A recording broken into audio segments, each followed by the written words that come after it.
Figured out a motive born in drought and brevity. And if I'm not the soul of your design, I blatantly decline your remedy. Don't box me in, don't, or I'll leave. I'd rather be a dreamer, I'd rather be free, I'd rather be a leader, I'd rather be a queen, I'd rather be a singer in a trashy cover band. I'd rather be a closer, I'd rather be clean, I'd rather be a poser in a magazine, I'd rather be pretty much anything else than your machine.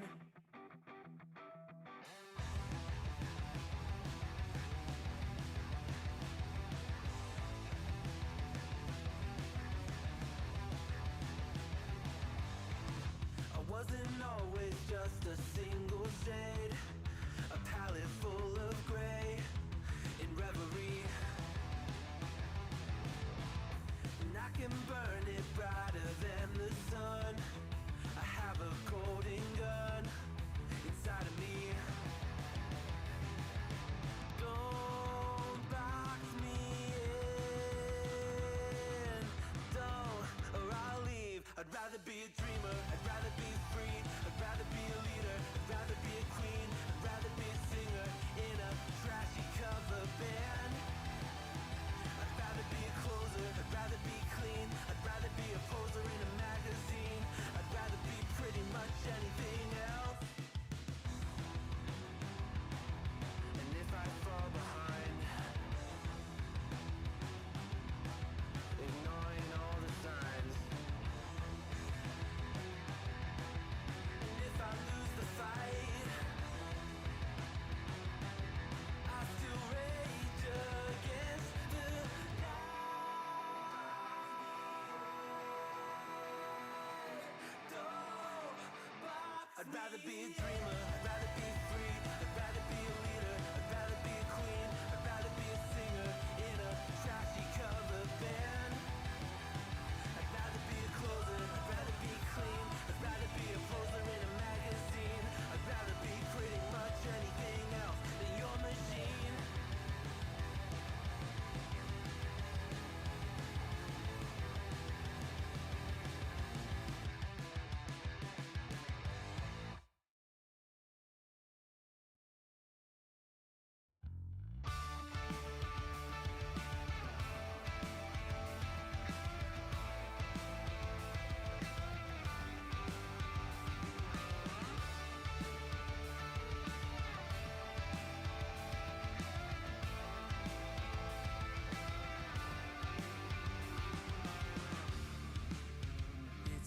Simple, dear, I'll still be here when you're gone. You gather souvenirs, but I will never be your pawn, your pawn, your pawn. My love was in it.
today's stream. I hope everyone's having an awesome Thursday. It is Friday Junior, folks. Welcome, everybody. Derry Bennett, Michael Hassler, Heat, how's it going? I voted, no more worries. There you go. You solved it. You solved the problems.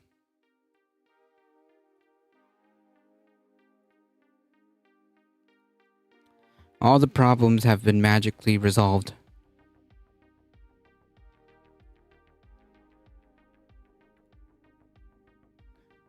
But seriously, thanks.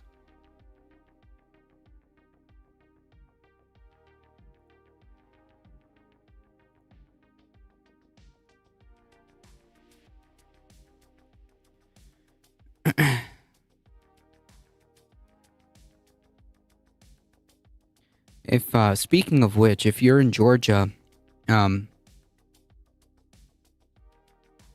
if you're in Georgia, early voting has started. So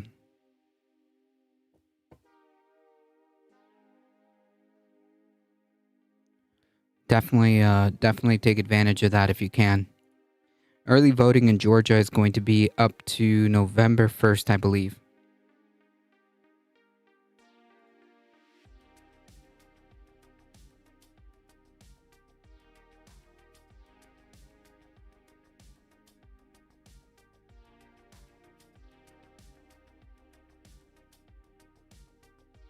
Least I can do. Yeah, it single-handedly saved democracy. But seriously, there are reasons to show up to the ballot. There are a couple of amendments depending on which state you are in that might be important. Plus, the some of the local elections might be important as well. Folks, today we're going to do a shorter stream. It has been quite the past 2 weeks now at this point. Work has only begun to slow down now. So I'm thinking maybe by next week we'll be back to normal. Mouselander, welcome.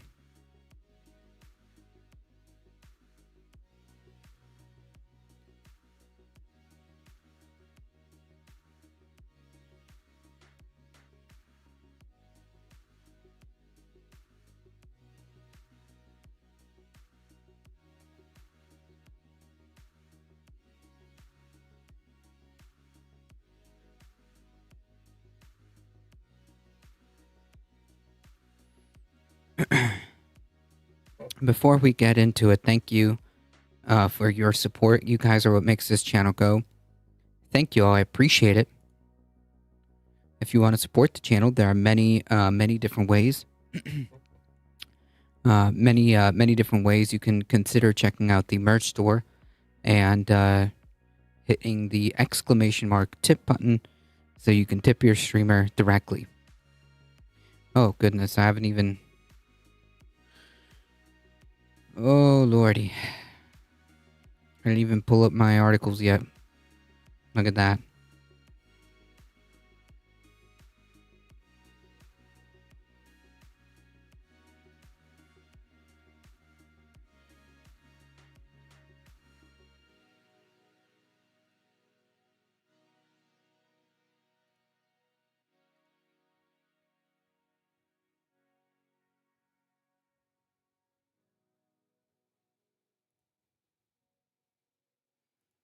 Yeah, it's Friday Junior, indeed.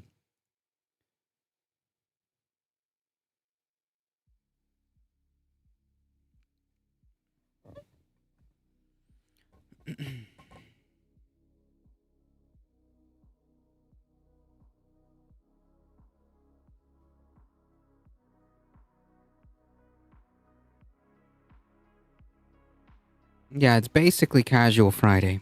Yeah. It's basically casual Friday. Oh, folks, also, before I forget,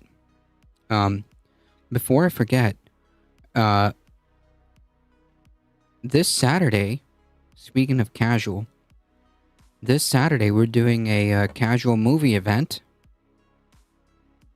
Consider joining the Discord if you want to participate. We're going to be doing a movie event before the movie event, so to speak. So here's my plan for the remainder. Here's my plan for the remainder of the spooky season. Okay. This is what I'm thinking. This Saturday, 6 p.m., we're going to be showing the Rocky Horror Picture Show. And the actual official movie event, which is on the last Saturday of the month, we're going to be streaming The Nightmare Before Christmas. And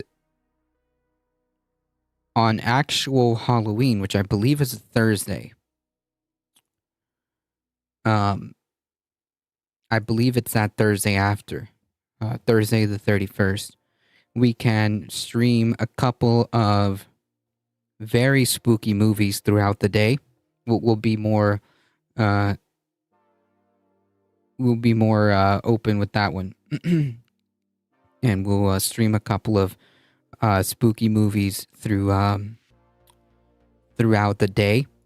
And I think we should just do that, right? Maybe stream like just a couple of random, throughout the day. As I'm working, I can just hit play. Let me know what time you want to start and I can make an event. So for like the actual spooky season, for the actual spooky day on October 31st, I'm thinking like we can start at like noon and just go throughout the whole like day until like, until it's late, like at, I don't know, like 7 will be like the last movie, and we can play like 2 or 3 movies probably within that time frame. I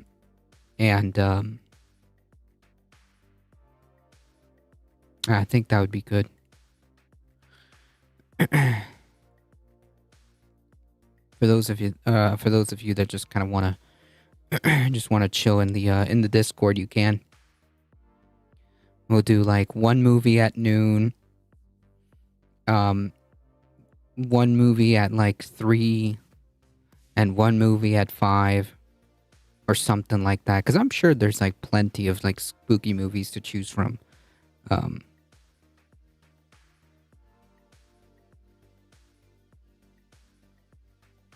There's no shortage in that.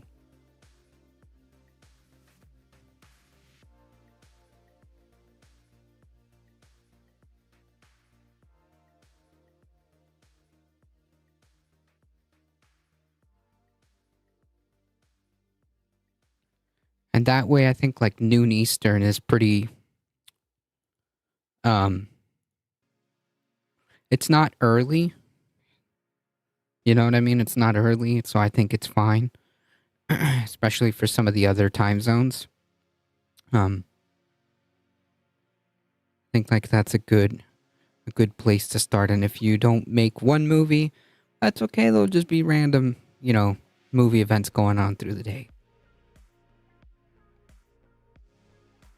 At least that's what I'm thinking for now.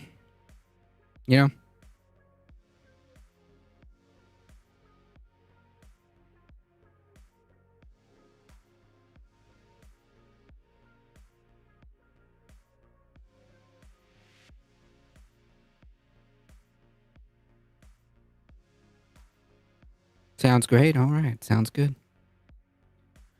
Almost done with the event. No problem. Thank you. I appreciate I appreciate that. Let's get started in the meantime. Let's see if my let's see if my voice wants to make it to the end of the stream, huh?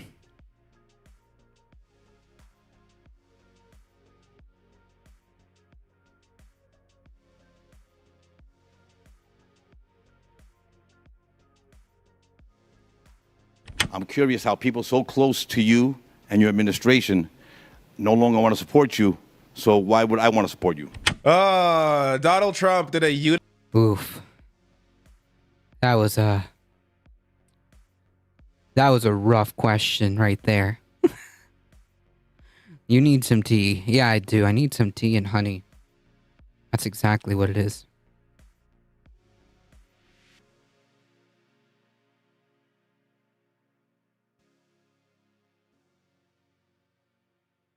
Univision Town Hall, and it didn't go so well. So I have some lowlights, but also I want to be fair. I'm going to start with the highlight, the one moment that Donald Trump looked okay. I'm not even joking. This is his best moment of this hour-long town hall. President Trump, we have time for a couple more questions. Well, it's okay. You know, they said, would you like to sit down? Yes. I said, that is the most uncomfortable looking chair I've ever seen. I'm looking at that chair. I said, I don't think anybody could sit in that chair. No. I didn't get one. Let's go do a couple of more. Fine. There it is. Trump's town hall highlight of the night. Where he seemed like remotely a little bit charismatic and did a small joke. Wow. Amazing. Give me 1 second, folks. 1 second.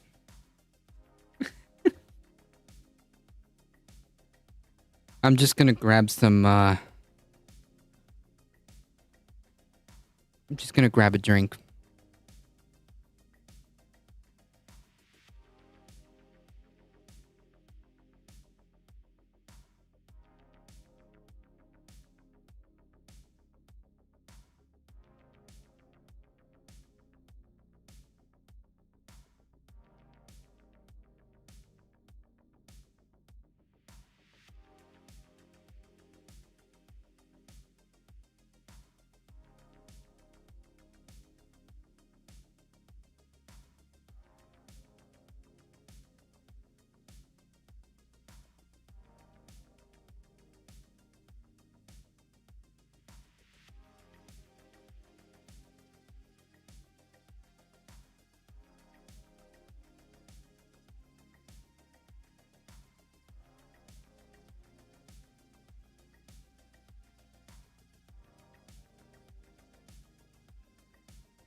All right. Sorry about that. Not even a response to a question, just a comment on a chair that looks uncomfortable. But the crowd laughed. People thought it was funny. It showcases his human side, if I guess. you want to say that. But this is, I think, what a lot of supporters hold on to. This is the element of Trump that people like. Oh, look, he's just this jovial human being. He's just like us. I hate that chair too. So that's the extent of the good moments from the night for him. I also made sure to include the yawning lady there at the beginning because this clip is near the end of the town hall, the hour-long town hall. that felt like 2 hours. His answers were rambling, went on and on and on. I purposely cut his answers short in these clips because I know you don't want to see them. I don't want to see them again. There is one I'm going to, later on in this video, I'll cut together in a way that kind of showcases just how he rambled on and on and on and on. But I want to get to the attempt at Trump answering some of these questions. I'm going to cut down to those moments with some of these clips. So here is the first clip. Piscando fresa, cortando broccoli.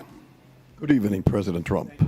For many years, I have worked with these hands, hunched over, picking strawberries and cutting broccoli. This tough job is mainly done by undocumented people. If you deport these people, who would do that job, and what price would we pay for food? A lot of the jobs that you have and that other people have are being taken by these people that are coming in, largely, and tremendous numbers coming in out of mental institutions. They're emptying out mental institutions. Okay, so yeah, like right off the bat, like this isn't answering the question, right? Because like in this scenario, he's asking like, okay, so what are you gonna do about it? Like, who's going to do these jobs, right? Everyone should replay Trump at 3 times speed. True. They're emptying out insane asylums. That's a step above a mental institution. Worse, bigger problems. What is he talking about? There are not insane asylums that are a step above a mental institute. An insane asylum is just an old-fashioned way of discussing a psychiatric hospital. Right. That's not. It's not like they separate the even wilder people into the insane asylums. Like he's thinking of this is like Batman, like Yeah. Arkham Asylum. Oh my Like, God. There's the Arkham. Look, I know David. I know David belongs to one of the most oppressed classes that there are, gamers. But I immediately went to that to that Arkham thought process too. I totally feel him on that. That's exactly where my mind went. Asylum. They're releasing all the criminals, jokers on the street. He's ravaging us at the border. Like none of this makes any sense. And what are we even talking about? Who's releasing what? Like Yeah, like none of this makes any sense because it's not happening, right? Like the idea on its surface is just like it's absurd. The event is on Discord. Awesome. Nice. Go check it out, folks. ! Discord. Kamikaze, welcome. The Simon Locker. Yeah, they're sending the Riddler and the Scarecrow. Yep. all of this is so drenched in far-right rabbit holes that no one else is down except for his diehard supporters. All of this is insane. That isn't even to mention the beginning of the answer there, which wasn't the beginning. He rambled on at the beginning. I cut all these clips shorter. But he tells this individual that these jobs that you're talking about that are being worked by undocumented immigrants, they're being replaced by undocumented immigrants. Question mark? So like again, like he doesn't want to answer that question because he knows what the answer will be, right? Like if there are no undocumented immigrants to exploit, then companies are going to raise prices.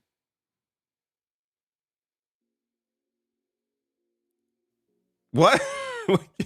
This guy is talking about, hey, if you deport all these undocumented immigrants, what's going to happen to both, like, who's going to work these jobs, and also how's that going to impact the industry?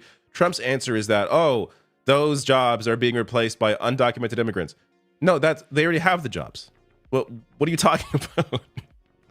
It's so stupid. And look, I know this is not new, right? Like, we know, most of you watching this, I'm sure know, but it's important to really stop and think for a second when he talks, because none of what he says makes any sense, ever. It's not supposed to. In fact, it can't make sense, right? Does that make sense?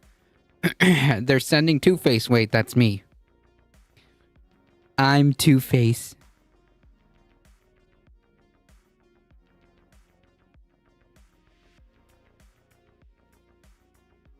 He is completely nuts. Just completely nuts. That we have to even treat this individual like a serious candidate is wild to me. But here we are. Here he is in a town hall. Just like Kamala Harris was in this town hall last week. Just another candidate. No. And we've been seeing how greedy companies can be. Oh, yeah. Oh, yeah. The real answer is they're not going to deport that many people. Just use it to keep them as exploited as possible. Yep. Yep. Use the threat of deportation as the proverbial stick.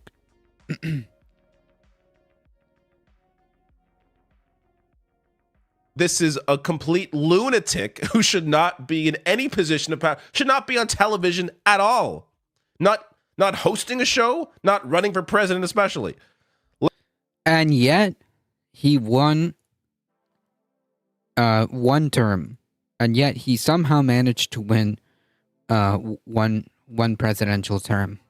Let me get to the next clip before I lose my mind. The authorities in Springfield, Ohio have more than one time clarified that the Haitians are not eating their cats and their dogs. Yeah, so I was actually going to go over the article about this because, like, this response is just, like, it is just absurd.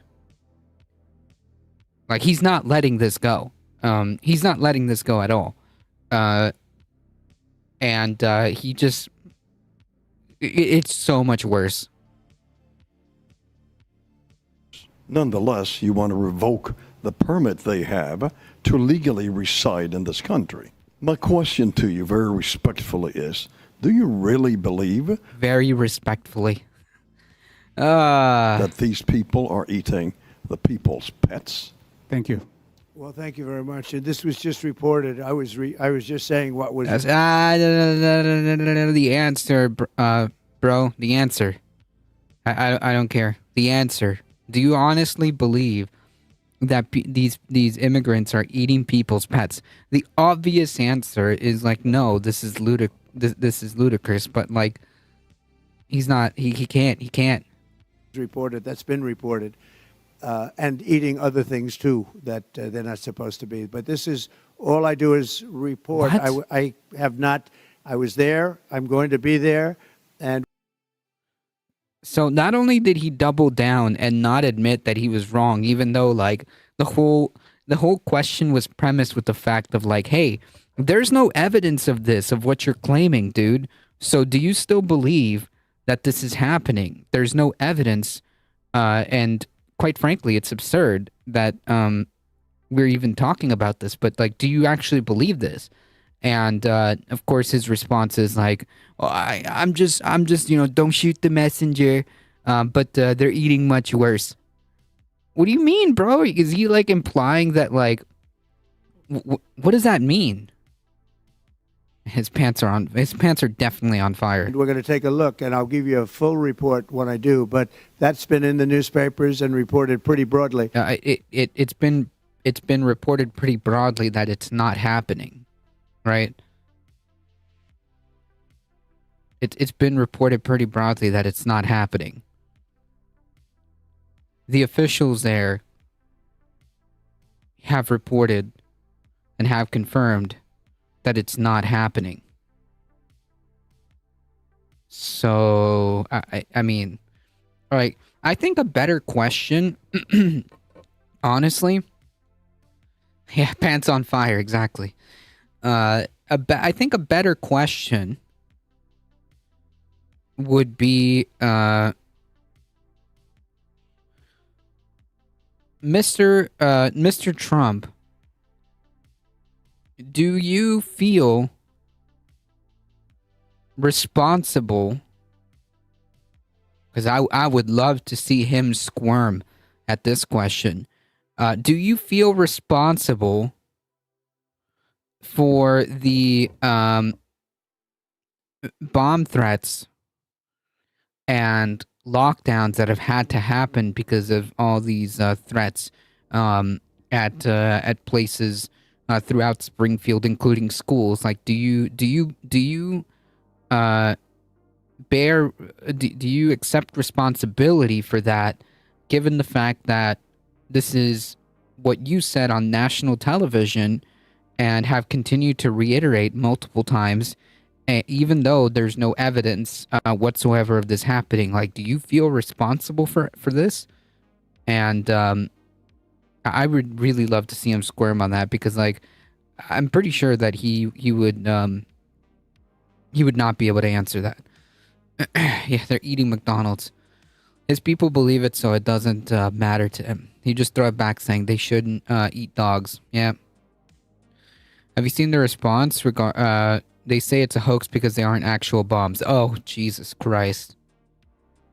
Man. That's so disgusting. That's wild. No, it hasn't. No, it hasn't. It's the opposite. Doesn't matter who you read. Doesn't matter if it's Reuters. Doesn't matter if it's the BBC, international media. Doesn't matter if it's the Wall Street Journal, a conservative paper. It doesn't matter if it's the mayor himself of Springfield, Ohio. This is not a thing. This is a lie that he continues pushing. Again, going to show just how full of shit this man is in every single response. And he goes on. I mean, like, it's just like, it's the whole narcissism thing, right? Like, he can't grasp with the concept of being wrong. Despite all evidence showing to the contrary, he cannot own up to being incorrect about anything. Trump treating Hispanics like mushrooms, yay. For 3.5 minutes, 4 minutes, talking about this bullshit. Next clip. I am a Republican, no longer registered though.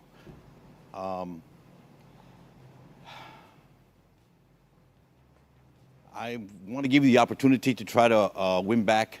Ramiro Gonzalez lives in this guy is like a conservative Cuban, no doubt about it.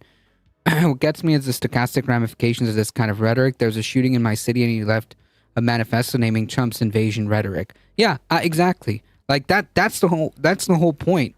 Dust or not. Like, is there like any concept of responsibility? Is there any concept of responsibility to the real effects that this lunatic is having, all for the sake of power? My vote. Okay. Your let me say action and maybe inaction during your presidency and the last few years sort of, was a little disturbing to me. What happened during January 6th and the fact that, you waited so long to take action while your supporters were attacking the Capitol. Coronavirus, I thought the public was misled during coronavirus, and that many more lives could have been saved if we would have been informed better. And also people in your administration who don't support you. I'm curious how people so close to you and your administration no longer want to support you, so why would I want to support you? If you would answer these questions for me, I would really appreciate it and give you the opportunity. There's, your own vice president doesn't want to support you now. All right, so this is the highlight from this town hall that is getting the most attention. This question here, I'll get to Trump's answer. More on that in a second.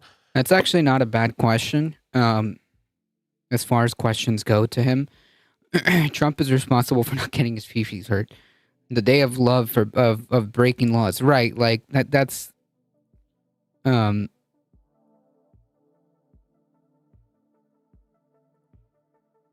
pretty sure that's what this is in reference to. But this is somebody who supported him. This is the kind of voter that Kamala Harris is trying to attract, right? This is kind of her focus now the past month, has been trying to get these conservative voters. I don't think there's a whole lot of these kinds of people. I think it's better to try and get people that don't normally vote but would vote Democrat if they felt compelled to. But regardless, this is the kind of vote that Kamala Harris is chasing, and this is the kind of voter that Trump is losing. How is Trump going to respond to this? This answer went for 6.5 minutes. Of course, I'm not going to show 6.5 minutes here, but I'm going to give you an idea of how watching this felt. $5. If everyone watching this would give $5 to my race here in Florida, we would be able to retire. So the people that don't support, a very small portion, we have a tremendous, about 97% of the people in the administration support me. But because it's me, somebody doesn't support, they get a little publicity. The vice president, I disagree with him on what he did. You look at Maxine Waters and you look at Hillary Clinton and you look at what they say, and they don't put that on. They only put Republicans on. But they couldn't get me because that's why Putin went into Ukraine, in my opinion. He looked and he saw he should have fired every general involved in that. What? And I will tell you, she's no way fit, in any way fit, to be the president of the United States. In fact, she turned on him, and they had a coup. I've never fired somebody that said wonderful things. Sometimes they think about it. But when you let somebody go, even for cause, and I only do for cause, and people came in legally, I had the safest border in the history of our country. All he had to do is leave our people and leave our policies. So we had the most successful country we've ever had. An absolute faceplant. Here is an individual who once voted for you. Oh man, that's bad. Mind you, this is the shortened, edited version. Can you imagine listening to like the whole 6-minute rant? It might as well feel like an eternity. It might as well feel like an eternity.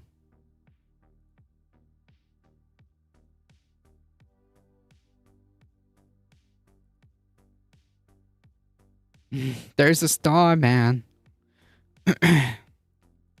Wants you to win his vote back. And you respond with 6.5 minutes of garbage. Trump in 2016, he had an appeal to a lot of people who didn't normally vote. That's why he won in 2016, because he didn't come off like your typical politician. He stood out, I wouldn't say in a good way, but he stood out compared to, you know, what we normally see. Lee the Beagle, welcome. Welcome. Can you imagine listening to him for the next 4 years? No, I can't. On the national scale. Now he's all about personal vendettas. Oh, he was wrong because he lost. That's freaking dangerous, man.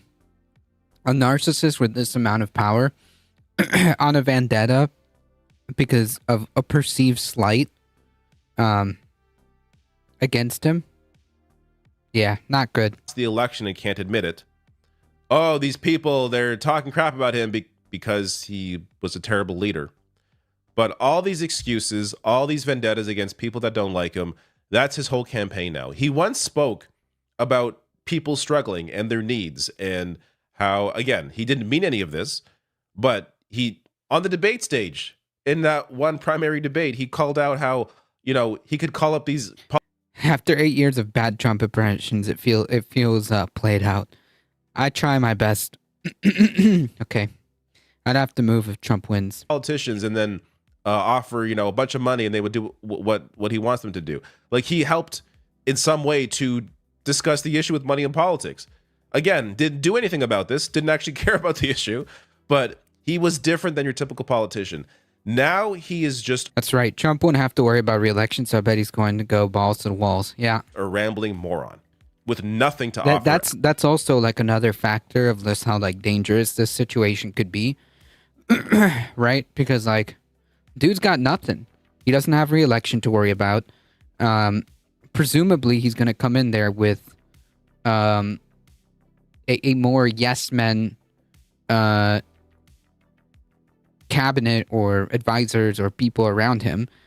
He's not going to make the same mistake as last time by not having that many yes men.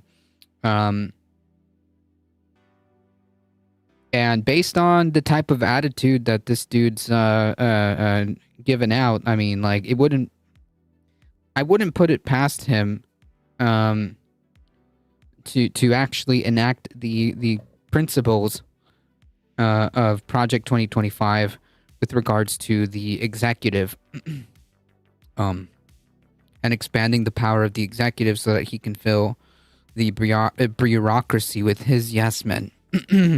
So, yeah. ADT, you wouldn't have to listen to him. By March of 2025, Trump's loyalty squad will have rounded you up and thrown you under the nearest prison. That's true. That's very true. Or maybe it's the opposite. Maybe I would be thrown in prison and be forced to listen to Trump 24/7 until I become a Trump supporter.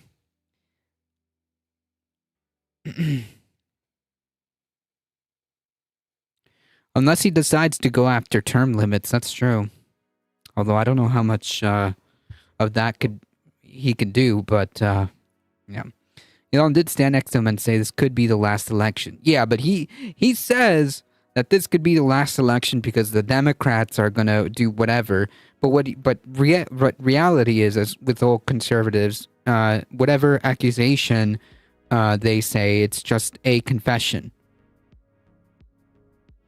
At all. He can't even fake it. Wild. Dude's like a Rumpelstiltskin. Can't trust a thing he says. Thank you for the follow, Random42. Here is the next clip. For 30 years, I've been working in the construction industry and building water plants in Florida. I've seen with my own eyes the devastating impacts of climate change. Things that...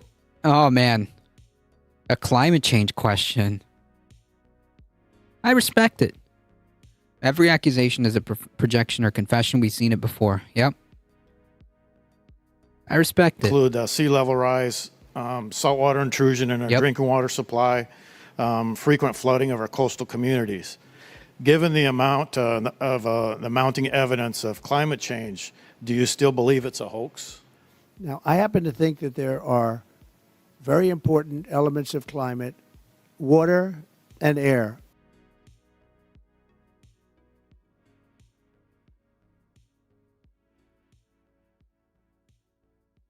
What?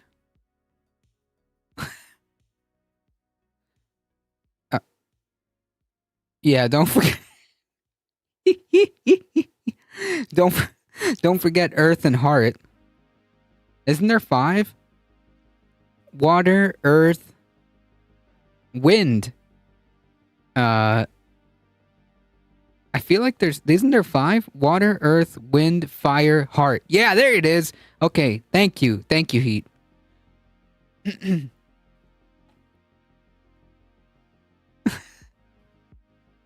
Captain Planet, in my administration, he's a hero. I had the cleanest air on record, and yet I didn't destroy jobs. I had the most jobs of any administration ever.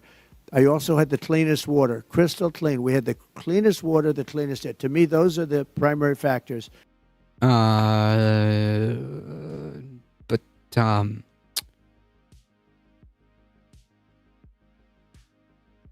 Just one small question.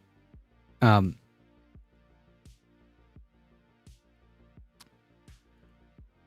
it's just a real small one. What the fuck does that have to do with anything?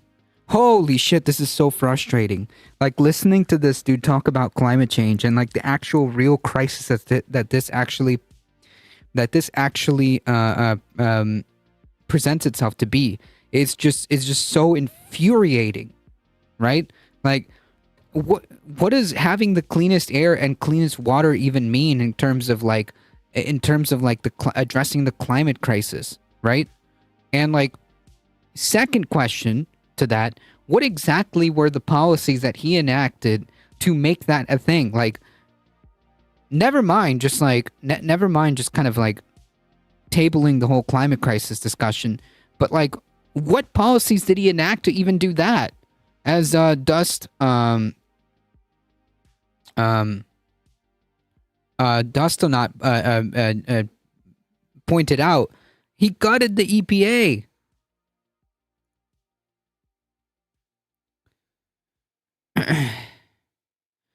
Hey, ADT, did you see Elon took blocking away from Twitter? Yeah.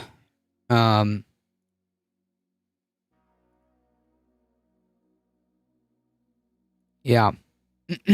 That's not going to be good. I hope it gets kicked out of the app stores because of the non-blocking feature.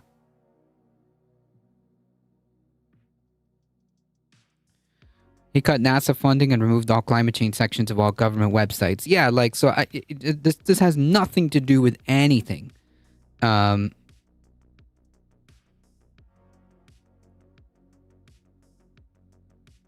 I don't know what that was about.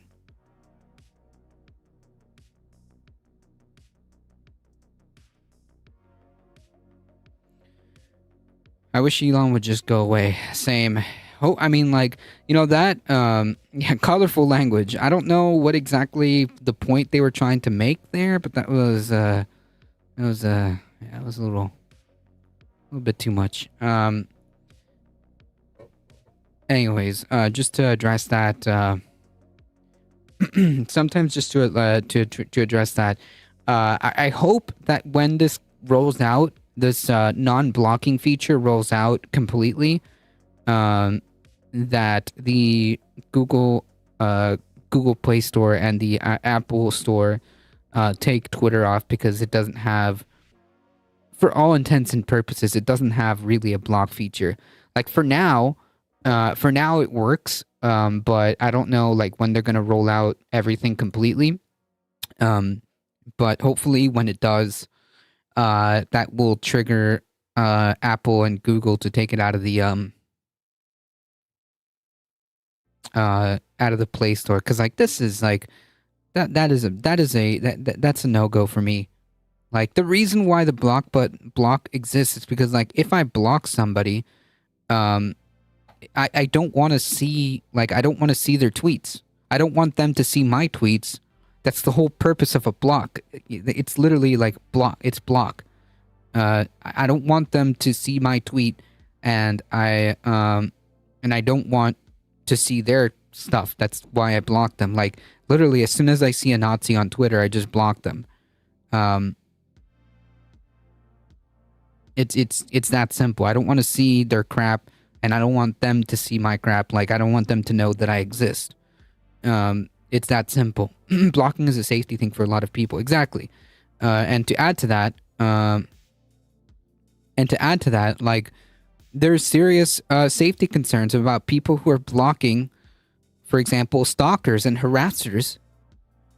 Well, now, you know, they may not,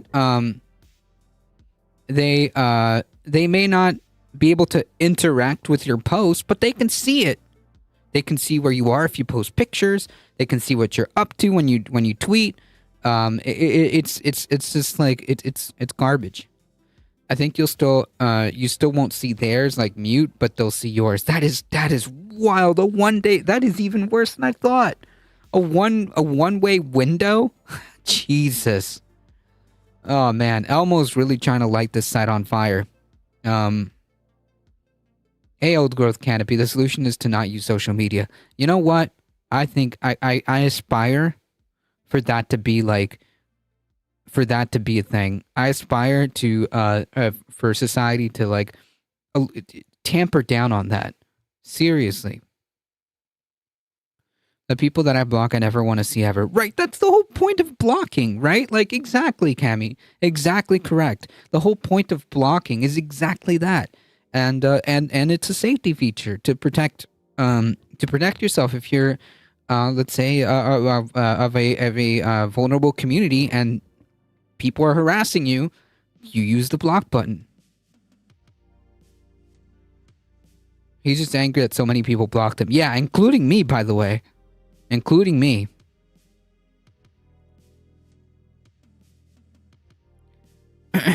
Yeah, obviously not including Twitch, where, you know, this is happening. But there is, I do agree with you, Old Growth Canopy. There is a direct correlation between depressive symptoms and time spent on social media. Yeah. Have you guys seen, I know I've talked about this before. If you guys haven't seen it, I think it's called the social something on Netflix. I don't even know if they have it. The Social Experiment, the Social Dilemma. There we go.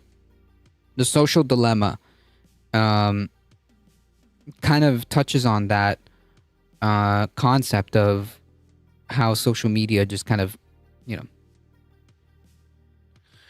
know, has a toll on mental health. I think part of it also increases view numbers. One of Elon's people started following me, and I didn't tweet until they left my page. Jeez. Great documentary and highly recommended. Yeah, that's what I was thinking about. I've seen it a couple years ago. It's on Netflix.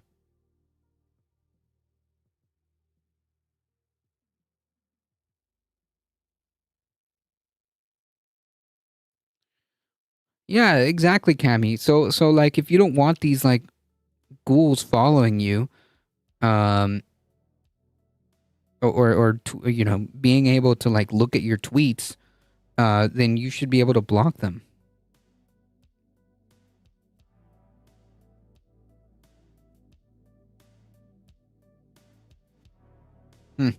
Big you, like Trump following you. Yep. No thank you on that one. The cleanest water, the cleanest air. Here's the problem. He is completely lying. Under the Trump administration, they rolled back more than 100 environmental rules, including on air and on water. So some of the breakdown here. Air pollution, 28. Drilling and extraction, 12. Infrastructure and planning, 14. Animals, 15. Water pollution, 8. Toxic substances and safety, 9. This goes on by this list is. I'll link to this below the video if you want to read through all of them, because they were all very clear. But let's get to. He was so adamant about having clean water. Let's read through some of those. So he revoked a rule that prevented coal companies from dumping mining debris into local streams. Weakened a rule that aimed to limit toxic discharge from power plants into public waterways. Doubled the time allowed for utilities to remove lead pipes from water systems with high levels of lead. And it goes on and on and on. Just blatantly lying here. I think this is the right way to communicate the issue. Climate is a big topic. A lot of people have a hard time getting their minds around. Yep, we talked a lot about this, Dust or Not. That's right. As far as the EPA rollbacks, Trump appointees was Scott Pruitt, and he gutted it. Yep. But to discuss it in terms of clean air, clean water, I think politically is a smart way to discuss the climate crisis. But anyone that does any little bit of research would know that he's full of crap. Here is the last clip. When you left office, Mr. President, we were a divided nation. Instead of the United States of America, we were the divided States of America. Win or lose, if the American people to send you back to the White House or not, what specific steps will you take to unite a deeply divided nation? So, only if I win. Only if I win. Because if I don't win, then it was rigged.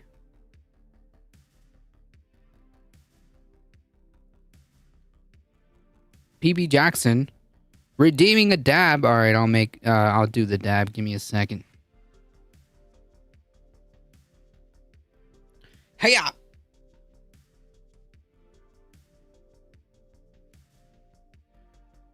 I'll hold it until the chat moves out of the way.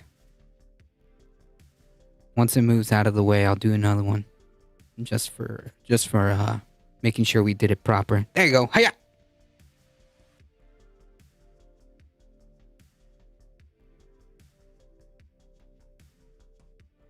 So when I left office, we had a election that was in dispute by most people, I think, but certainly a vast majority of people.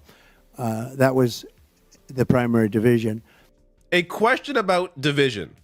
And he responds by reminding people how he divided people by lying about the election that he lost and cannot accept.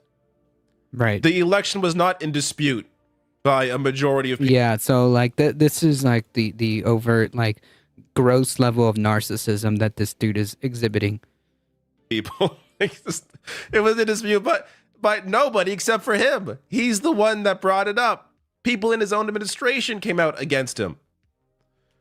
Wild. He's so unbelievably ridiculous. It is.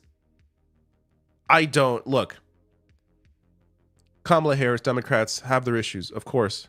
I cover those on this channel. How is this election close at all when this is the guy? again, this is why it's about turnout. Anybody that is still Yeah, I mean, like, that's a very good question. Maybe the Democratic Party should answer that question as to how they've managed to make an election that shouldn't be even close, right? Like, this is somebody who should have been, like, laughed out of the room the first time around. That is a question for the Democratic Party to answer, really. And I mean that seriously. Like, how did you manage to fumble it so hard that someone like Trump is even remotely close to the White House twice? Not once, twice.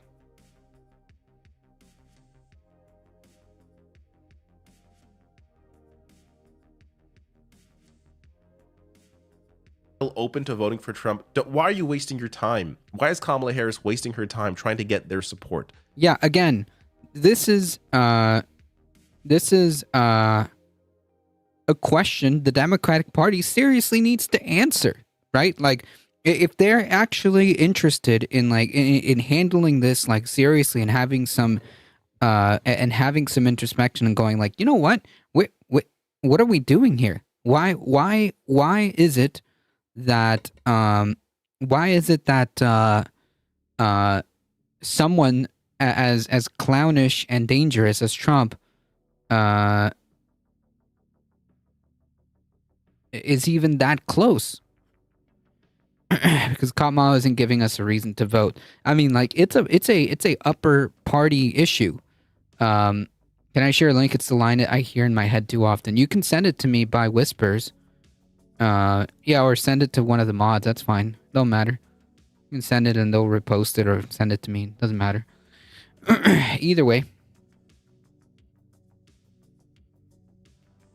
Try to get people who don't normally vote, but would vote Democrat if they felt encouraged to, out to vote. That's who you should be aiming for. Young people, especially. They would come out to vote if you speak to them more than you're speaking to, you know, the Dick Cheneys of the world and embracing their endorsements. Yeah, the two people that would actually shift their vote from Republican to that. Like, this is nonsensical. Like, this is such a winnable election for Kamala Harris if the strategy by the campaign stayed the way it was when she first started, before she took on, you know, the Biden advisors who completely tanked her.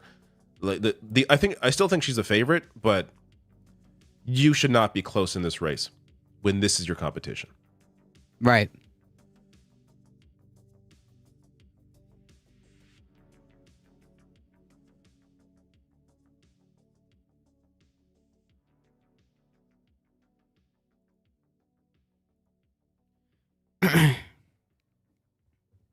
And just to piggyback off that, Trump says that the January 6th was a day of love, glossing over his supporters' assault on officers.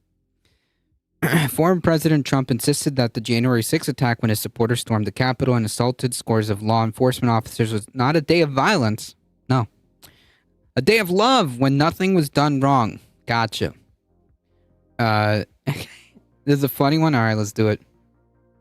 And if it ain't you...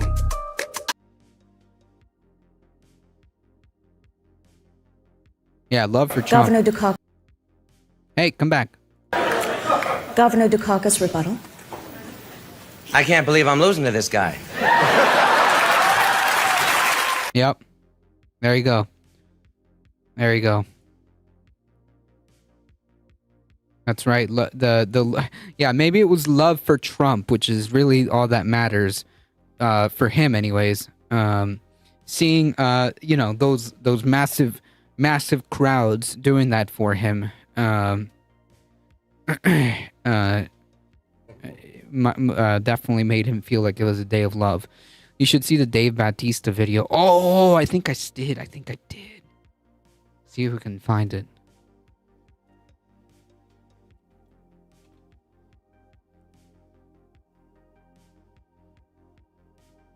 Yeah, here it is. Pretty sure it's this one.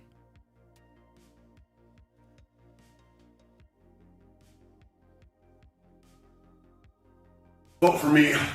thing that Donald Trump has ever done is divided this country. America will only be great if you vote for me. And that's bullshit. It's not making America great. It's making Donald Trump great. Vote for me so I can pardon myself, do anything I want, and get away with it. Just a regular guy. But when I look up the definition of narcissist, this is who people want running our country. Everything he loses is rigged. When he won in 2016, because he lost the popular vote was rigged. What a whiny little bitch. The fact that he was convicted of 34 felonies, it was rigged. Guilty of fraud because it was rigged. I know why he's so proud.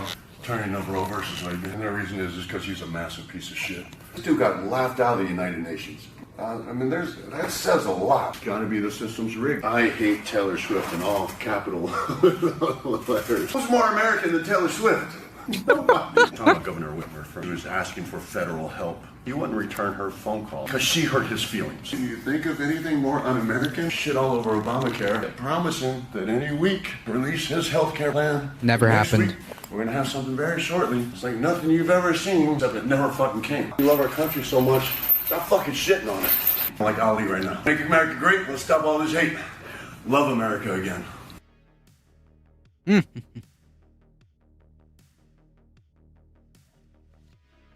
I just saw this earlier.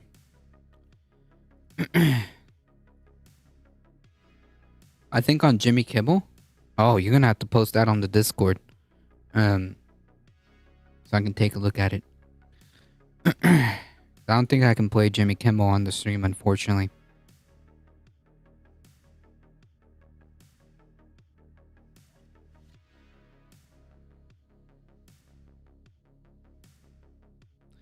The mighty Drax.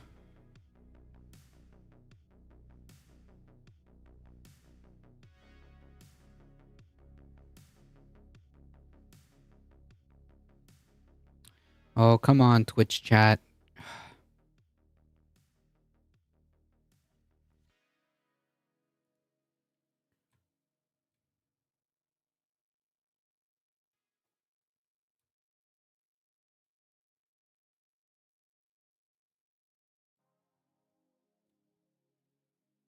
Hey, okay, there we go. Got it. The left flank vets emote. Nice.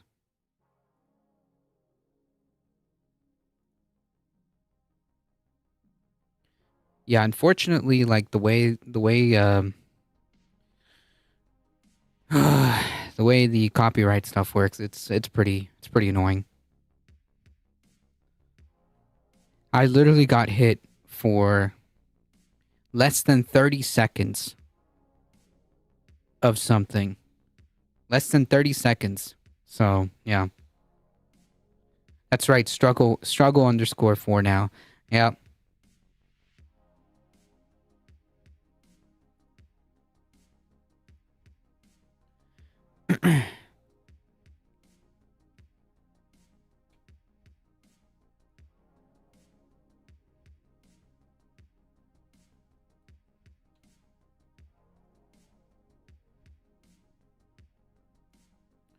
The Republican presidential nominee was asked about the insurrection on the Capitol at a Univision town hall on Wednesday, where a voter said he used to be a registered Republican but was troubled by Trump's behavior during the insurrection and said the president could still win his vote.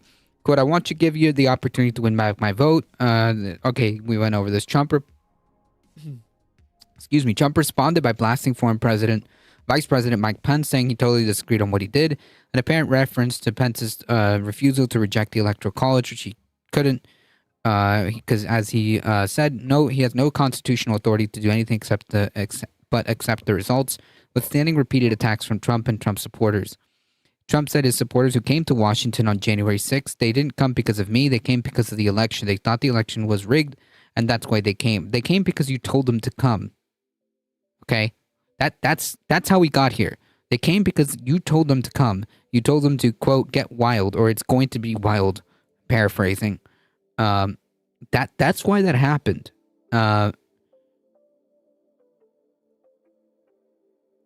This was all you, dude. But just over 2 weeks before January 6th on December... there it is. Look, I didn't have to quote it. It's right here. On December 19th, Trump had tweeted, big protests in D.C. on January 6th. Be there. It will be wild, or will be wild. Trump went on to say some of his supporters went down to the Capitol. I said peacefully and patriotically, nothing done wrong at all, nothing wrong. And action was taken, strong action. Ashley Babbitt was killed and nobody was killed. So Ashley Babbitt was nobody? Whew, yikes. Quote, there was no guns down there. We didn't have guns, Trump continued. The others had guns. You mean the police? What are you talking about? You mean the police? And that's not even true. I'm pretty sure they recovered firearms.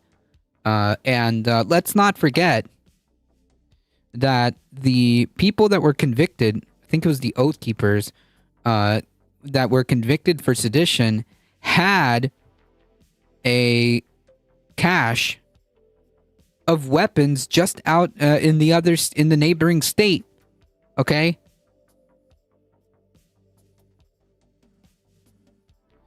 And when I say we, these are people that walked down. This was a tiny percentage of overall, which nobody sees and nobody shows. But that day of love, from the standpoint of the millions, it's like hundreds of thousands. It could have been the largest group I've ever spoken before. They asked me, it was tens of thousands, not hundreds of thousands. They asked me to speak. I went and I spoke, and I used the term peacefully and patriotically. Like, I wish this was included in the David clip, because I think this is important.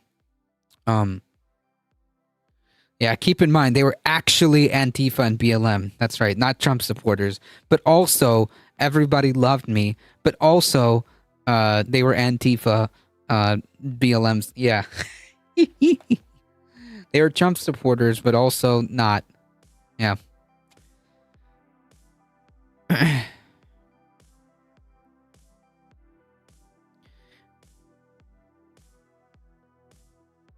Yep. Hey, I'm not a bot. Welcome back. Proud Boys and Patriot Front and a lot of militia guys from my state. Yep. Yep. Trump's portrayal of January 6th, which he often repeats, bears little resemblance to the violent scene that played out at the Capitol that day. More than 1,000 people have been convicted in January 6th attack on the Capitol. And about 350 trials are still pending. Hundreds of defendants have been charged with assaulting, resisting, impeding officers or employees, including 100 people charged with using deadly or dangerous weapons, causing serious bodily injury to an officer. About 140 officers were assaulted on January 6th, roughly 80 from the Capitol Police and 60 from DC's Metropolitan Police Department. 4 people died on the Capitol that day. 1 officer who was on duty during the riot died days later. 4 officers who were stationed at the Capitol on January 6th died by suicide in the months that followed. Trump's statement that there was no guns at all is false. Court documents, photos, and videos show several rioters had firearms, in addition to other weapons like knives and bats. Others had flagpoles and pepper spray and bear spray. So, yeah. A day of love. I made tacos and they're tasty. Nice.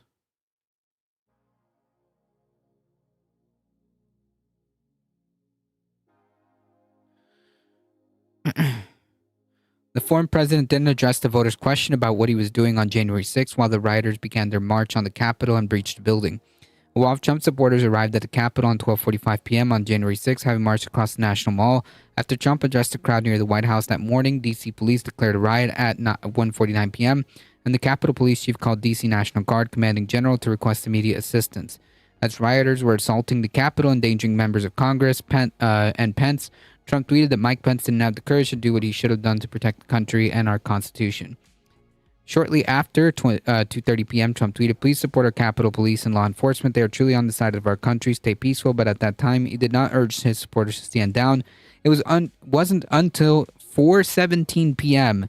that Trump on social media urged rioters to go home, while also falsely claiming that the election had been stolen. He offered no proof to back up this accusation. Until this day, there is none whatsoever. So, just to kind of continue on that, J.D. Vance, who is the vice presidential nominee, says, no, Trump didn't actually lose the election, and we are now 4 years later. In his most direct answer yet of this election cycle, GOP vice presidential candidate Senator, this is all like tying in together with the idea of just how dangerous this these people are. GOP vice presidential candidate J.D. Vance said that he did not believe that the former president lost the 2020 election. Vance's response occurred when a reporter asked, "What message do you think it sends to independent voters when you do not directly answer the question, did Donald Trump lose the election?" On the election of 2020, I answered this question directly a million times. No, I think there are serious problems in 2020. So did Trump. So did Donald Trump lose the election? Not by the words I would use, Vance responded. But look, I could really care less if you agree or disagree with me on this issue. In a recently resurfaced clip from Spectrum News in 2022, Vance said, "Yeah, I do it," when asked if he believed that the 2020 election was stolen. All the Republicans are now saying they're a peaceful transfer of power. If this is what they call peaceful, I hate to imagine when it's not peaceful. Indeed. It's actually kind of like this 1984-esque kind of deal, right? It's double speak. It's double speak. President Biden defeated former President Trump in the 2020 election by more than 7 million votes. Vance's response comes after weeks being asked by reporters if the former president lost the election. This past Sunday, in an interview with ABC's Martha Raddatz on This Week, jeez, my throat. Vance continues to dodge when asked directly if Trump lost the 2020 election. Quote, "Martha, you've asked this question. I've been asked this question 10 times in the past couple of weeks. Of course, Donald Trump and I believe there are problems in the 2020 election." Pressed again by Raddatz. Her name is so close to Raditz from Dragon Ball. It's wild. I actually respect that. That's pretty freaking cool. Vance replied, I've said repeatedly, I think the 2020 election had problems. You want to say rigged? You want to say won? Use whatever vocabulary term you want. So yeah, he does not believe that the election was correct. Taking questions from reporters at a campaign event in Williamsport, Pennsylvania, ABC News asked the Ohio senator if he was concerned about election misinformation that could have an impact on this election cycle, and Vance said he was concerned. Quote, "I talk to people every now and then who will come up to me and say, well, you know, there are too many problems out there. We don't trust the people who are going to count our ballots, so I'm not going to get out there and vote." That's the exact opposite attitude you should be taking, Vance said. But, you're the one that's fueling this stuff. You literally just said that you don't believe that the election was correct. This is wild.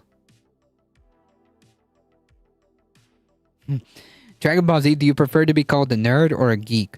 That's a good question. I don't know. I'll take nerd. Okay.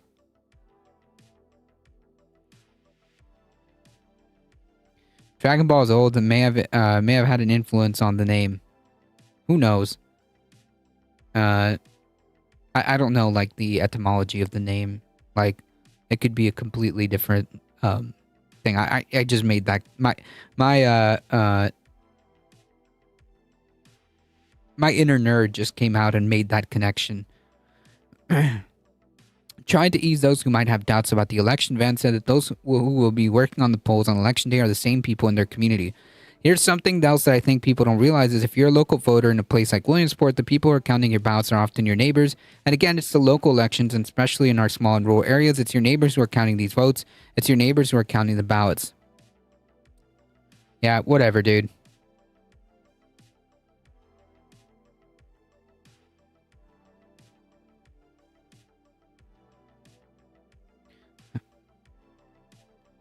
People our age have kids, grandkids even. Ha!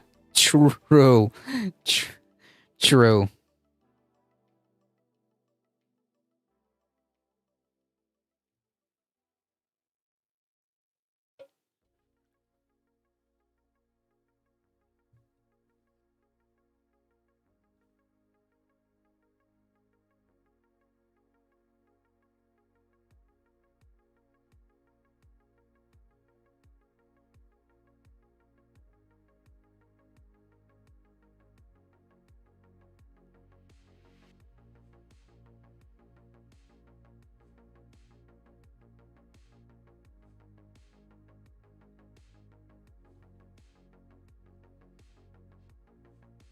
This whole thing is so nefarious, almost like wolves in sheep's clothing, so like a wool sweater. Yeah, there you go.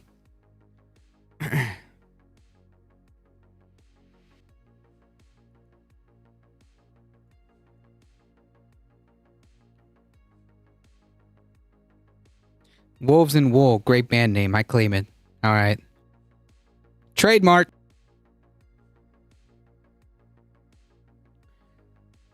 As long as I can play, so long as I'm allowed to play guitar, I'm down. There's an open secret in the airline industry keeping your fares high. And if you look closely, you can see it right behind me. Join me on this flight, and you'll understand why airline signs at the gates you've seen across the country are not just innocent brand. That's cool. Guinea pigs in space for a band name. Nice. They're actually key to how the 4 biggest airlines keep you paying more for a steadily deteriorating flying experience. We'll dive into the heart of the industry to expose how the largest airlines monopolize airport infrastructure, shutting out competition. Even if the gates are empty. But I'll also take you to Missoula, Montana, where a brand new terminal shows that it doesn't have to be this way. We can have really... Yep, same story, different industry. It's almost like capitalism doesn't actually enjoy competition, and the real end game of capitalism is monopoly. nice airports and lower prices. Let's get ready for takeoff. To understand why we're all paying too much to fly, you have to understand how radically the industry has changed over the past decades. For 40 years, from 1938 to 1978, the airlines in the United States were regulated by the federal government, much in the same way that other utilities are regulated. That's Bill McGee. He's worked in aviation for decades. This is the really shocking part. Imagine this. Fares actually made sense. I was going to say a monocle and white mustache. It's taken. Aww. Look at that. Then they were based on cost. What a concept. We haven't seen that in 46 years. For more than 50 years, aviation was a very stable industry. But in 1978, President Jimmy Carter signed the Airline Deregulation Act, giving airlines control over routes and fares. What we've seen since then is constant disarray. We see dozens and dozens of airlines in the last 40 years that have either shut down, filed for bankruptcy, reorganized, or we've seen dozens and dozens of mergers and acquisitions. So what we have now in 2024, this is not hyperbolic, is the most concentrated and consolidated industry that we've ever seen. We have 12 scheduled passenger airlines in the United States right now. That may seem like a lot, but for context, in the mid-1980s, we had more than 75. We have not had so few airlines in the United States since before World War I, since the infancy of the industry in 1914. Look at this. There's only like 4, 5, maybe 6 airlines flying out of this airport. There are more flavors of Coca-Cola than there are airlines to fly from. The big 4 airlines in the United States, that's American, Delta, Southwest, and United, they control 80% of the market. That outsized market power directly affects the price you pay for a ticket. And I think it's really one of the most underreported airline stories of the 21st century. The big guys stopped competing with each other head-to-head on price around the turn of the century, around 2001, 2002. Today, if your options on a given route are only Delta, United, Yep, just a handful, exactly. and American, you're guaranteed to pay more. The only way that changes is if a low-cost carrier enters that market. Even if you never fly Spirit Airlines or Frontier or Allegiant or Breeze or Avelo, if you never once get on one of their planes, you benefit from their presence if you're flying on a route in which they fly. When an ultra-low-cost carrier enters a market, fares on average go down about 21%, in some cases even more. It's just impossible to overstate just how critical the role of the low-cost carriers are. There's just one problem. Low-cost carriers are often being shut out of the mere opportunity to compete. You can see it for yourself in many airports across the country. Next time you fly, take a look at the airline signage at your gate and ask yourself, is it permanent? If you're at a major airport in Europe, you still have dominant carriers, of course. You know, Air France is going to be the biggest airline in Paris, but what you will see is that the airports are designed in such a way that there is common usage. When you're told that your flight is at gate 17 and it's an Air France flight, there's no Air France logo bolted into the wall in metal. There's no signage that's just constantly telling you Air France, Air France, Air France. You will see an electronic boarding announcement. Common usage allows airlines to share gates, bag rooms, computer systems, and other infrastructure required to run a flight. When that Air France flight takes off, the screen and gate can turn over and be used by a different airline. We don't tend to use that model here in the United States. The big carriers fight against common usage. We allow the largest carriers to brand airports as their own, but it's a deeper problem than that. It's not just that Delta has its signs bolted into the walls in Atlanta and many other places. It's that they use that power and that size and scope of their operation to keep out others. Correct. I used to like flying. I've been flying since I was 4. Spirit, we'd like to help you, but F you. We'd love to help you, but the Mafia said no. That's right. My band is abstract performance with interpretive dance. I dig it. I'm never gonna fly. Honestly, like, you know, I'm with Heat. I used to, like, think it was exciting, but now, if I can help it, I would literally, like, drive. I literally drove 12 hours back down to my to my parents' house instead of flying. That's where I've gotten to at this point. A recent analysis of gate use in major airports shows exactly how the largest airlines use their power to dominate the system. In 2019, the major airlines had a set routine for how much time it took them to turn aircraft at a certain gate. Turning an aircraft means getting a plane in and out again. In simple terms, if a major carrier before COVID was operating 7 flights a day. Yeah, I agree. Trains. My mom retired from United after 35 years, had to move to Miami the last 2 to get her benefits. Wow. I'd rather swim to the UK than fly on a Boeing. I don't blame you.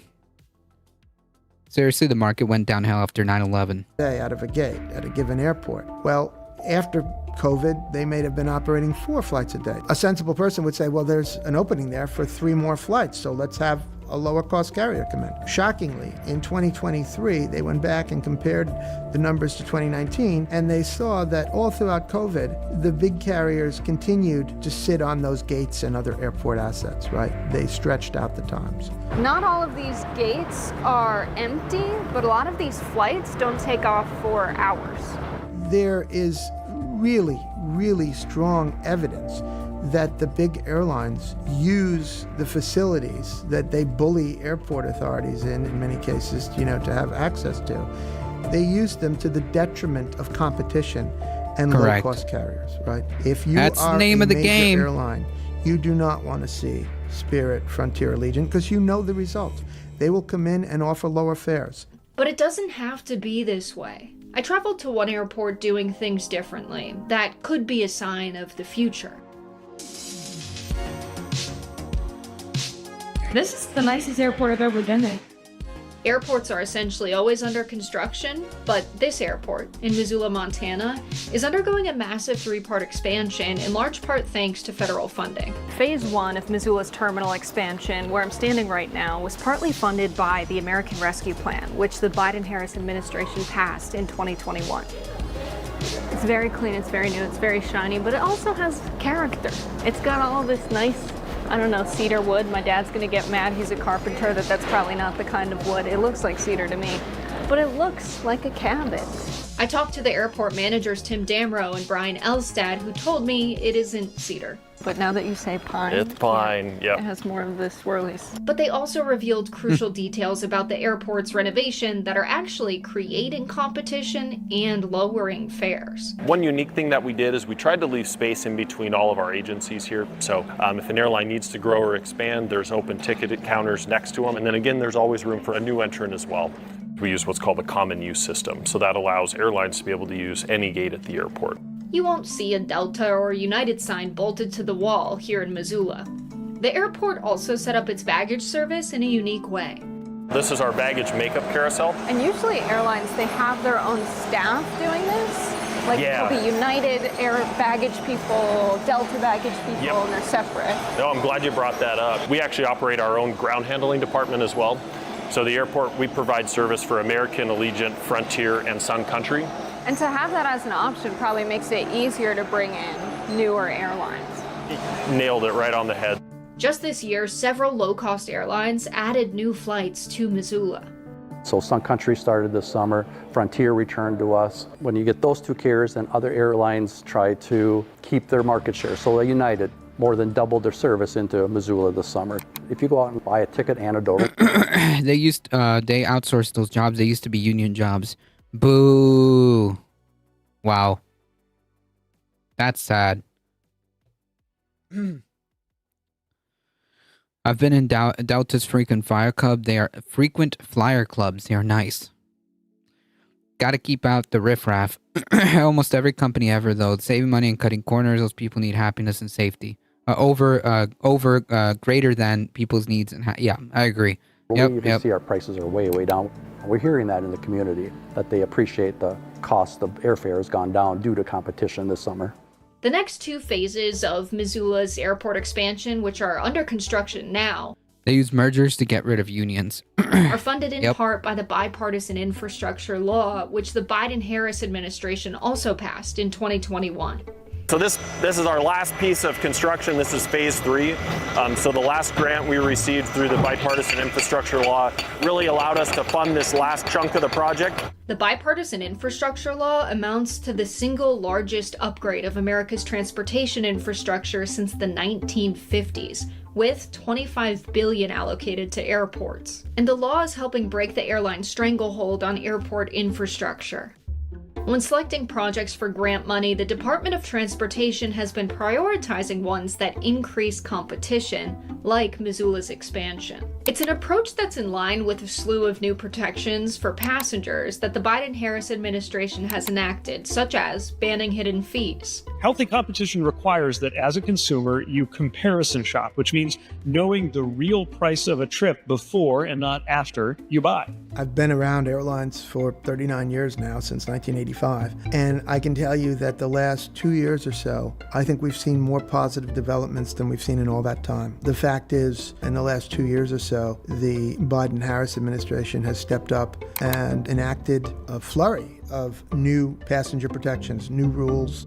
Of course, the airline industry hates it. Airlines for America, a lobbying group that only represents the largest airlines, has been lobbying against and publicly fighting these new passenger protections. The group and the carriers they represent have spent $20 million since early 2023 lobbying against rules requiring airlines to disclose hidden junk fees. They also attempted to kill the administration's new rule requiring airlines to issue automatic refunds for canceled flights. And the big guys are out for their own best interests. And unfortunately, those interests are often anti-competitive, anti-consumer, and against the best interests of the country itself. So not often. It's baked into how this works, right? that is why some of us are saying it's time to look at new and sensible ways of regulating the industry. Long term, with an industry this powerful, it will take even bolder action to make the airlines prioritize passengers over profits and increase competition to bring down prices. The Airport Gate Competition Act, introduced by Senators Elizabeth Warren and Josh Hawley, is one proposed piece of legislation to do that. In very simple terms, it calls for at least 25% of gates and facilities to be common usage. But what it also does is it will limit the largest carrier from having more than 50% domination at a given airport. It may be one of the most significant things On that the can internet. be done to crack this sort of stranglehold that the big guys have on airports. And if we can get more access, that in turn will help bring down fares and provide more choices for consumers. That word that we're always hearing about, but that we don't often see in the industry, competition. Chocolate Mint, hey, welcome. There is an interesting video by CGP Grey about an efficient way to board planes quickly and no one uses. Yeah, I'm looking at their channel right now.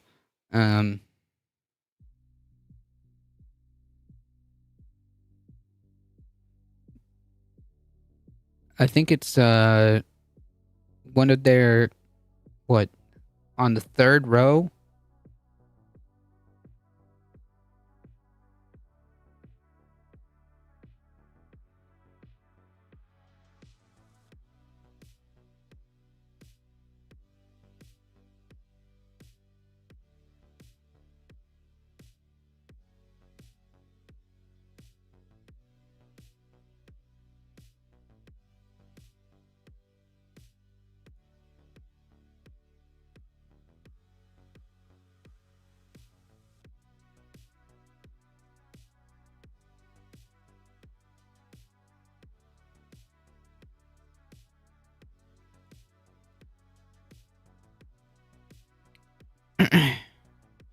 Hidden feeds are a good thing that need to be protected because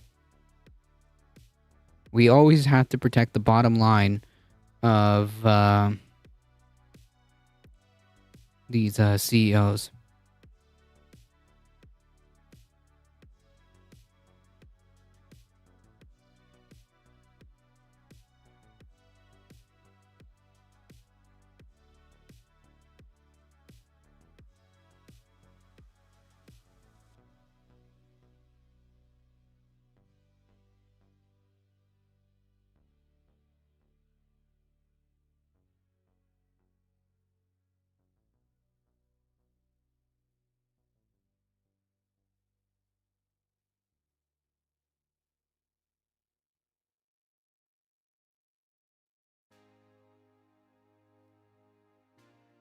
Right, executive bonuses.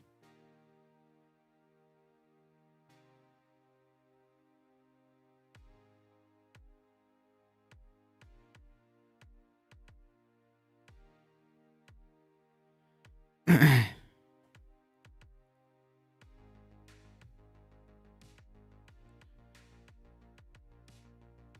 right, this last story, I'm going to issue a content warning for this one. The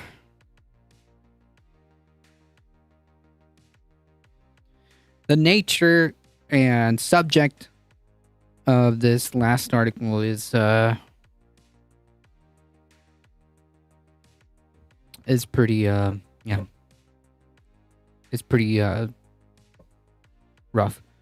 Did a law passed recently saying companies have to make canceling subscriptions simple like a button? Yeah, it just passed where it's called click to cancel or something like that. Yep. Click to cancel.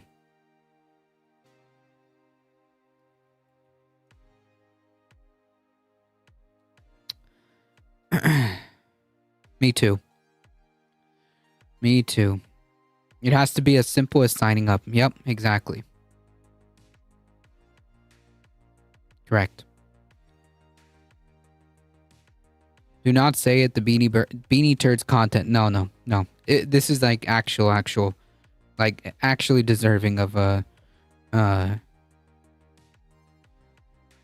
content warning. Because the subject is yeah.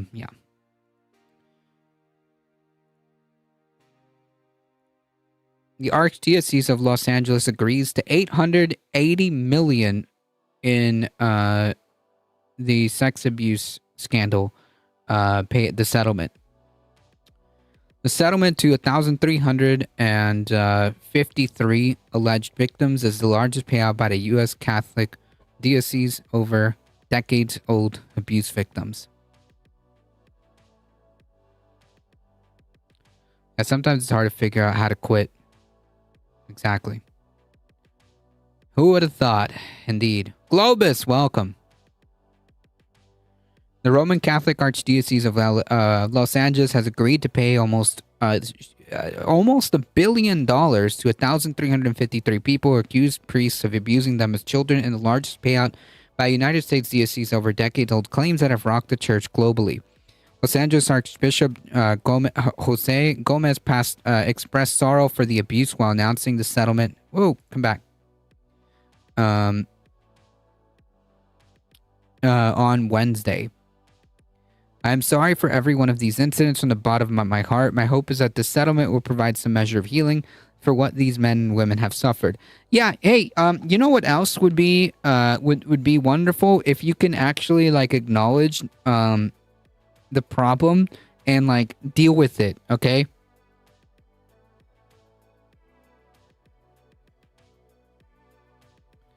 The archdiocese began mediating the abuse claims following the enactment of a California law that permitted new lawsuits related to past cases of sexual abuse involving minors.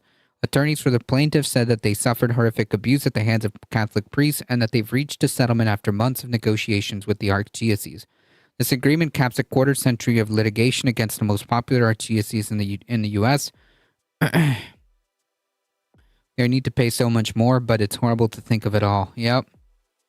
The Archdiocese of Los Angeles has previously paid $740 million to victims in various other settlements and pledged to be better to better protect its church members, bringing the total payout to $1.5 billion. The California law and similar laws in other states have driven many large Catholic organizations to seek bankruptcy protection. Yeah, go F yourselves, all of you. And I do hope you end up bankrupt. In California, the Archdiocese of San Francisco and the Diocese of Oakland and San Diego have filed for bankruptcy to resolve similar abuse claims. The LA Archdiocese reached its settlement without filing for bankruptcy. Gomez said that the Archdiocese would be able to pay victims from cash reserves, investments, loans, and contributions from other religious organizations that had been named in lawsuits. That is wild. Like, that is wild. How much... What do you mean, investments? What do you mean, investments?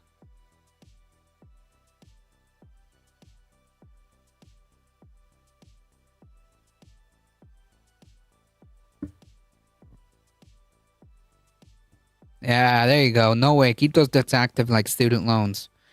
The payments will not impact the RTC's mission of serving the poor and vulnerable in our communities. Yeah, whatever, dudes. I hear you. I'm not a bot. Audible requires you to call to cancel your subscription, and you lose any credits you haven't used, and you cannot exchange a title unless your account is active, so you have to spend more to exchange a title you didn't like and don't want to keep. I'm glad they're changing that, because that's nonsense. Attorneys for the Archdiocese and lawyers representing abuse claimants issued a joint statement on Wednesday, thanking survivors for coming forward with their stories and helping to ensure that similar abuse will not occur in the future. Quote, while there's no amount of money that can replace what is taken from these 1,353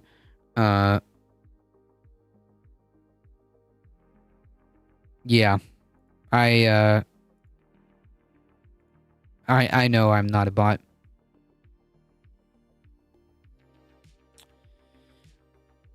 It's a story as old as time. It's a tale as old as time. The Portland Archdiocese lost $75 million against them in 2012. Jeez. There is justice and accountability, the lawyer said in a joint statement. The Catholic Church has been repeatedly shaken by sexual abuse scandals worldwide over the last 3 decades. The U.S. and Boston Globe revealed in the 2002 investigation the shocking scale of sexual abuse in children in the Boston diocese and efforts by the Catholic hierarchy to cover it up. The paper's investigation was a subject of the Oscar-winning film Spotlight. In 2004, a church commission published a report requiring the clergy to report suspicions of sexual assault. According to lawyers, more than 11,000 complaints have been lodged by U.S. victims of priests. Dioceses have paid out hundreds of millions of dollars in out-of-court settlements. Some victims' associations say the payouts allow the church to escape justice. I kind of feel that, you know. Several dioceses have since opened their archives, revealing that hundreds of priests have been suspected of abusing minors. It's wild. Yeah, they just hide the predators by moving them to another place where nobody knows that they're a predator. Right, and the cycle repeats itself. Exactly, Sharpie Diesel. Exactly.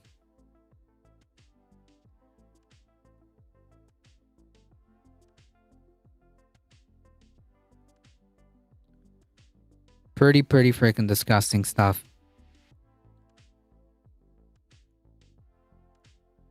And it's sad that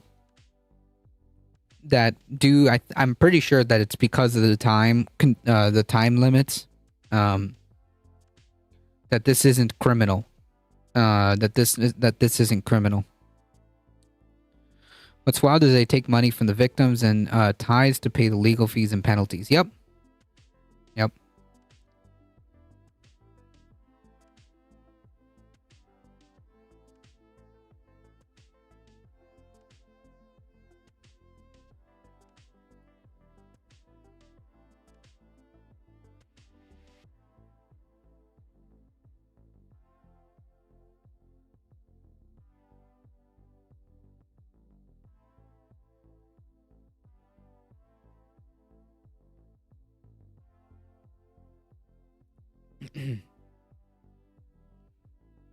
Indeed. All right, folks, we're going to wrap it up right here. It's just under 7 o'clock. And we got through all the articles. We did great. Awesome. Thank you all for stopping by. I appreciate it. If you enjoyed the content, don't forget to hit the follow button. It really does help us out. Thank you for joining on the stream. If you want to support the channel, there are many different ways, and you can hit the subscribe button. You can also check out the merch store and hit the exclamation mark tip. You can directly tip your streamer. Thank you. I appreciate the support. You guys are what makes the channel grow. We'll be back on Monday. So spread the word far and wide that we're here Monday through Thursday, 5 p.m. Eastern Time. This is one of the chillest places to be for the news, for the politics. So spread the word. Consider joining the Discord. There will be a couple of spooky movie events coming up. So definitely consider joining the Discord. We'll be doing the Rocky Horror Show Club, the Rocky Horror Show at 6 p.m. Eastern Time. I'll be there for Halloween movies. Thank you. The Catholic Church endangers your kids. Evangelical churches endanger your mind and wallet. Indeed. Thank you. I appreciate you guys stopping by, and I appreciate your support. Thank you, Heat. Thank you, Michael Hassler, for modding the chat. I appreciate it. Thank you all for hanging out. We'll be back on Monday. As always, folks, please stay safe. Please take care of each other. I love you all, and I hope to see you guys in the next one. Or if you're joining us on movie night, Saturday, 6 p.m. See ya. Thank y'all. Appreciate it.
Now I want tacos.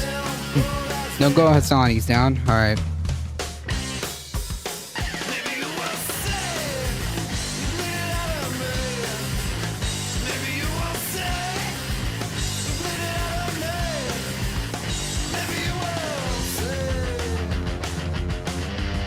Alright, folks. We're heading out in 5, 4, 3, 2, 1. Here we go. Bye-bye.